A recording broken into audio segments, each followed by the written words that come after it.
Hello दोस्तों, स्वागत है आप सभी का हमारे यूट्यूब चैनल वन एग्ज़ाम में। मैं धीरेन्द्र आप सभी का स्वागत करता हूं। आज की इस वीडियो में हम बात करेंगे रीजनिंग में जो टॉपिक है हमारा आज का वो है आंकड़ों की पर्याप्तता यानी डाटा सफिशिएंसी। देखो, डाटा सफिशिएंसी में कुछ बातें जो होती हैं आपको ध्यान में रखना होता है, क्योंकि यहाँ से जो क्वेश्चन बनते हैं वो सभी रीजनिंग के पार्ट होते हैं। सभी क्वेश्चन को मिला करके डाटा सफिशिएंसी में क्वेश्चन आते हैं। इसमें आपको क्या होगा, सबसे पहले यहाँ पे आपको क्वेश्चन दिया रहेगा, उस क्वेश्चन के अकॉर्डिंग आपको दो कथन दिए रहेंगे। ठीक है, कथन एक और कथन दो। सॉल्व कैसे करेंगे? देखो, ये जो क्वेश्चन होते हैं ये ऑप्शन के अकॉर्डिंग कर सकते हैं कि ऑप्शन इसमें अगर आपको पता है, ठीक है, तो उस अकॉर्डिंग हम ऑप्शन से यहाँ पे सॉल्व कर सकते हैं, क्योंकि इसमें कथन से ही आपको सॉल्व करना पड़ता है। अब इसके ऑप्शन क्या क्या होते हैं जो हमको एग्जाम में देने होते हैं, तो मैं इस पर थोड़ा सा आपको ऑप्शन दिखाता हूँ कि ऑप्शन क्या क्या इसमें हो सकते हैं। ठीक है, देखिए पहले ध्यान से, थोड़ा सा मैं इसके ऑप्शन दिखाता हूँ। इसमें कह रहा है यदि कथन, ऑप्शन को पहला यहाँ पे दिया, ऑप्शन दिया पहला, यदि कथन फर्स्ट के आंकड़े केवल प्रश्न का उत्तर देने के लिए पर्याप्त हैं जबकि सेकंड आंकड़े केवल प्रश्न का उत्तर देने के लिए पर्याप्त नहीं है। इसका मतलब ये है कि जब आपको कथन दिया रहेगा तो उस कथन में जो पहला कथन होगा और जो दूसरा कथन है, कथन अगर फर्स्ट से हमने क्या किया, प्रश्न का उत्तर दे लिया, लेकिन कथन से हमने सेकंड कथन से हमने प्रश्न का उत्तर नहीं दिया, तो हमको पहला ऑप्शन चूज करना पड़ेगा। उसके बाद दूसरा इसमें कह रहा है कि यदि कथन सेकंड के आंकड़े केवल प्रश्न का उत्तर देने के लिए पर्याप्त है जबकि फर्स्ट आंकड़े प्रश्न का उत्तर देने के लिए पर्याप्त नहीं है, तो हम क्या देंगे, ऑप्शन बी। इसका मतलब ये है कि केवल हम बी से उस प्रश्न का आंसर निकाल सकते हैं, ए से नहीं निकाल सकते, तो उस कंडीशन में ऑप्शन वी हम चूज करेंगे। सी कह रहा है कि यदि कथन एक या कथन दो के आंकड़े केवल प्रश्न का उत्तर देने के लिए पर्याप्त हैं। इसका मतलब ये है कि हम कथन फर्स्ट से भी प्रश्न का आंसर दे सकते हैं और कथन सेकंड से भी प्रश्न का आंसर दे सकते हैं, तो उस कंडीशन में ऑप्शन सी हम चूज करेंगे। डी का मतलब क्या है? डी का मतलब ये है कि फर्स्ट से ना भी निकले, सेकंड से ना निकले, लेकिन हम दोनों को जब मर्ज कर दें, दोनों को मिला दें, अगर दोनों को मिलाएं तो मिलाने पर अगर प्रश्न का उत्तर निकल आ रहा है तो उस कंडीशन में ऑप्शन डी हम चूज कर लेंगे। ठीक है, लेकिन यहाँ पे अगर देखा जाए, सॉरी, डी जो है अगर मिलाने पर भी प्रश्न का उत्तर नहीं मिल रहा है, ठीक है, क्या मिलाने पर भी प्रश्न का उत्तर नहीं मिल रहा है तो डी चूज करेंगे, लेकिन अगर मिलाने से प्रश्न का उत्तर मिल जा रहा है तो हम क्या चूज करेंगे, ई चूज करेंगे। ठीक है, तो ऑप्शन अगर आपको समझ में आ जाएगा इस चैप्टर में तो आप आसानी से क्वेश्चन को सॉल्व कर लेंगे। ठीक है, चलिए क्वेश्चन हम सॉल्व करके दिखाते हैं आपको कि कैसे क्वेश्चन ये वाले सॉल्व होते हैं, क्योंकि ये डाटा सफिशिएंसी के क्वेश्चन जो होते हैं ये बैंकिंग से रिलेटेड होते हैं, क्योंकि आजकल बैंकिंग को यूपीटीपीएससी कॉपी कर रहा है, अन्य जो भी हमारे एग्जाम हो रहे हैं वह बैंकिंग के सिलेबस को कॉपी कर रहे हैं, इसलिए इसको पढ़ना बहुत ही ज़रूरी है। ठीक है, चलो देखते हैं। इसमें कह रहा है कि क्वेश्चन कह रहा है कि पहला क्वेश्चन, 5 व्यक्ति डी ई एफ जी तथा एच में डी के सापेक्ष ई किस दिशा में है। तो यहाँ पे क्वेश्चन देखो करना क्या है कि आपको ये निकालना है कि डी के सापेक्ष ई किस दिशा में है, ये आपको निकालना है। अगर वो हमारा आंसर प्रश्न कथन एक से निकल आएगा तो हम क्या देंगे, ऑप्शन ए देंगे। कथन दो से निकलेगा तो हम ऑप्शन बी चूज करेंगे। अगर अगर वह दोनों से निकल आ रहा है तो ऑप्शन सी चूज करेंगे।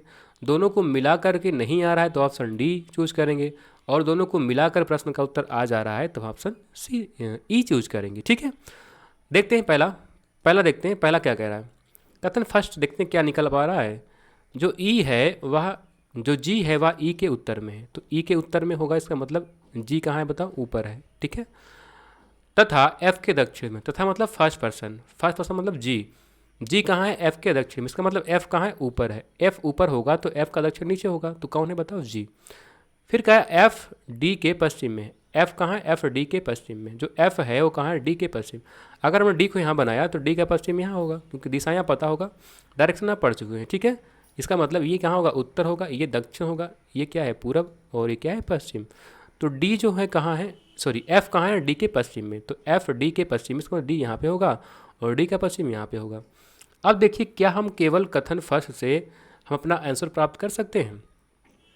डी के सापेक्ष ई किस दिशा में है, डी के सापेक्ष ई किस दिशा में, हाँ, तो यहाँ से हम क्या कर सकते हैं, केवल फर्स्ट से हम डी के सापेक्ष ई को ज्ञात कर सकते हैं कि ई कहाँ है। डी के सापेक्ष ई अगर देखें तो कहाँ होगा बताओ, ये दक्षिण है, ये क्या है पश्चिम, तो बीच वाली दिशा क्या हो जाएगी, दिशा हो जाएगी बीच वाली दक्षिण पश्चिम, यानी कथन फर्स्ट से हम आंसर दे सकते हैं। अब हम देखते हैं कि कथन सेकंड से क्या आंसर मिल सकता है हमको। देखो कथन सेकंड देखते हैं, डी एफ के पश्चिम में है, डी कहाँ है, एफ के पश्चिम में, तो एफ का पश्चिम कहाँ होगा, यहाँ पे होगा, ठीक है। उसके बाद कह रहा है तथा एफ एच के दक्षिण में है, एफ कहाँ है, एफ एच के दक्षिण में है, तो एच को अगर ऊपर बना दें तो एच का दक्षिण कहाँ होगा, नीचे, और यहाँ पे कौन है, एफ। फिर कह रहा है ई एच के पूरब में है, जो ई है वह एच के पूरब में, इसका मतलब एच का पूरब इधर होगा, यहाँ पे कौन आएगा, ई। अब क्या हम यहाँ से ज्ञात कर सकते हैं कि डी ई के सापेक्ष कहाँ है, डी यहाँ पे है, डी जो है वह ई के सापेक्ष, डी जो है सॉरी डी के सापेक्ष ई कहाँ है ना, तो इस यहाँ से बनाएंगे तो यहाँ से हम ज्ञात कर सकते हैं कि डी के सापेक्ष ई कहाँ होगा, तो ये उत्तर है और ये क्या है बीच वाली, ये पूरब है, तो बीच में क्या होगी, उत्तर पूरब। इसका मतलब है कि कथन एक से भी हम आंसर प्राप्त कर सकते हैं, कथन दो से भी आंसर प्राप्त कर सकते हैं, तो हमारा आंसर क्या हो जाएगा बताइए, आंसर हो जाएगा ऑप्शन नंबर सी, यानी कथन एक और कथन दो दोनों से भी हम प्रश्न का उत्तर प्राप्त कर सकते हैं। सी ऑप्शन क्या हो जाएगा इसमें, करेक्ट हो जाएगा, ठीक है। चलो आगे देखते हैं question number second. Question number second क्या कह रहा है, ध्यान से देखिए पहले।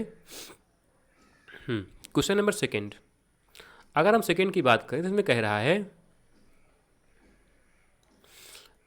वी के से कैसे संबंधित है, जो वी है वह के से कैसे संबंधित है, ये आपको निकालना है। पहला यहाँ पे कथन है, पहले कथन से निकालते हैं। क्यू जेड से विवाहित है, जो क्यू है वो किससे विवाहित है, जेड से विवाहित है। विवाहित है तो यहाँ पे क्लियर नहीं है कि कौन इसमें मेल है कौन फीमेल है, लेकिन दोनों क्या हैं, पति पत्नी हैं। आगे देखते हैं, तथा वह वी की माता है, कौन, क्यू। अगर वी की माता है इसका मतलब ये है कि अगर वी क्या हो जाएगी, महिला, तो पुरुष कौन हो जाएगा, जेड हो जाएगा, ठीक है। कह रहा है यहाँ पे जेड के का भाई है, जो जेड है वो किसका भाई है, के का भाई है, लेकिन के का जेंडर क्लियर है नहीं। डी के का पुत्र है, जो डी है वो क्या है, किसका पुत्र है, के का क्या है, पुत्र, कौन, डी। चलो कोई दिक्कत नहीं।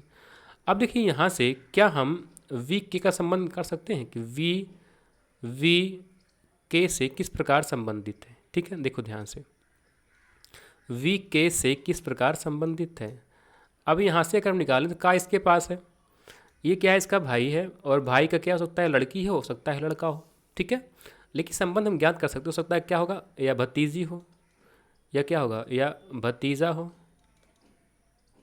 या क्या होगा, या भतीजी होगी। लेकिन संबंध ज्ञात कर सकते हैं, इसका मतलब पहले से हम ज्ञात कर सकते हैं, ठीक है। अब हम दूसरा देखते हैं, दूसरा क्या निकाल पाएंगे क्या, दूसरा देखते हैं। कह रहा एक्स वाई का पुत्र है, जो एक्स है क्या है, वाई का पुत्र है। मैं इसको मिटा रहा हूँ, ठीक है।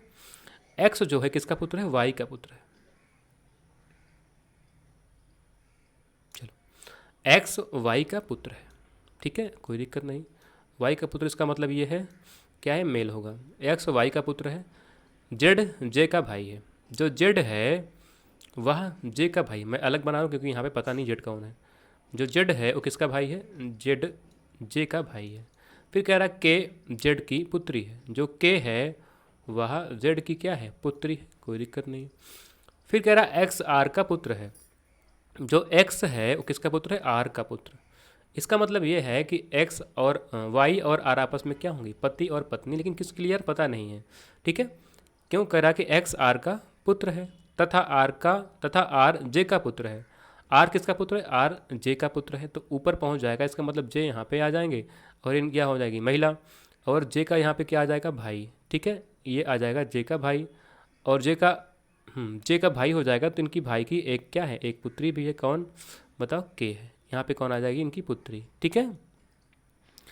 अब कह रहा है कि वी वाई की सास है, जो वी है वो क्या है, वाई की सास। वाई की सास कौन है, वी।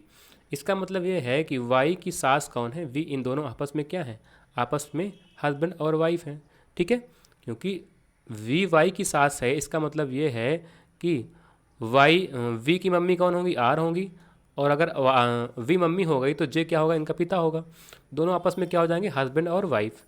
क्या हम यहाँ से वी और के का संबंध निकाल सकते हैं, तो देखो वी यहाँ पे है और के यहाँ पे है, तो वी और के का संबंध निकाल सकते हैं। क्योंकि देखो यहाँ पे इसका देखें तो ये क्या हो जाएगा, इनका ये भाई है और ये क्या है, के। तो यहाँ से हम संबंध निकाल सकते हैं, तो हम सेकंड से भी संबंध निकाल सकते हैं। तो यहाँ भी क्या हो जाएगा, option number C. Option number C यहाँ भी क्या हो जाएगा, करेक्ट हो जाएगा। ठीक है, 2 का क्या हो जाएगा, करेक्ट, क्योंकि हम फर्स्ट और सेकेंड दोनों से संबंध ज्ञात कर सकते हैं। चलिए आगे देखते हैं question number third. Question number third क्या है, थर्ड में कह रहा है कि दी गई कूट भाषा में लब का कूट क्या होगा। ठीक है, लब का कूट, क्या हम फर्स्ट से लब का कूट निकाल सकते हैं। देखो पहले ध्यान से, यहाँ पे कह रहा है आई लव माई इंडिया को लिखा जा रहा है ओ डब्ल्यू, ठीक है, यू डब्ल्यू आर, फिर टी एच, फिर टी आई, फिर कह रहा है कि लव इज़ नॉट गुड को S I T Y S O और टी एच लिखा जाता है। देखो दोनों में कॉमन क्या है, यहाँ पे क्या है, लब कॉमन, यहाँ भी लब कॉमन है, और कुछ कॉमन मिल रहा है और कुछ कॉमन नहीं मिल रहा है। लब कॉमन है यहाँ पे क्या कॉमन है, टी एच, टी एच, यानी यहाँ से हम पहले से लब का कोड निकाल सकते हैं कि लब का कोड क्या है, टी एच है। ठीक है, अब सेकंड चेक करो, क्या सेकंड से हम निकाल सकते हैं क्या। देखो दोनों में हाउ दिया, यहाँ पे दिया हुआ है कि इसमें इसको लिखा जा रहा है कि एस के आई पी ओ और डी आई, तथा इंजॉय विथ हाउ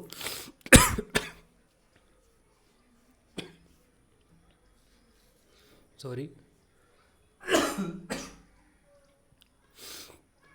देखो यहाँ चेक करोगे तो इन दोनों में कॉमन क्या मिल रहा है, हाउ कॉमन है, यहाँ भी हाउ कॉमन है, यहाँ पे ये कॉमन है, यहाँ पे ये कॉमन है, यहाँ पे क्या है, विथ कॉमन है, यहाँ पे विथ कॉमन है। अब देखो 3 कॉमन यहाँ पे, क्या 3 कॉमन यहाँ क्या मिल रहे हैं, यहाँ पे S I common, S I common, D I common, D I common, P O common, P O common. बचा क्या यहाँ पे, लव, तो यहाँ पे क्या बचा, यहाँ पे बच गया के आई। इसका मतलब लब का कोड क्या हो जाएगा, यहाँ पे लब का कोड हो जाएगा के आई। तो हम फर्स्ट से भी निकाल सकते हैं, कथन नंबर फर्स्ट से भी लब का कोड निकाल सकते हैं, और कथन नंबर 2 से भी लब का कोड निकाल सकते हैं। ठीक है, तो मित्रों आज के लिए इतना ही रखते हैं, क्योंकि आज थोड़ा स्वास्थ्य गड़बड़ है, और कल मिलते हैं नेक्स्ट वीडियो में। थोड़ा सा हम इसमें आगे भी कंटिन्यू करेंगे, यहाँ पे टाइप 2 में जो भी है क्वेश्चन। ठीक है, मिलते हैं कल, तब तक के लिए नमस्कार, जय हिंद, गुड बाय।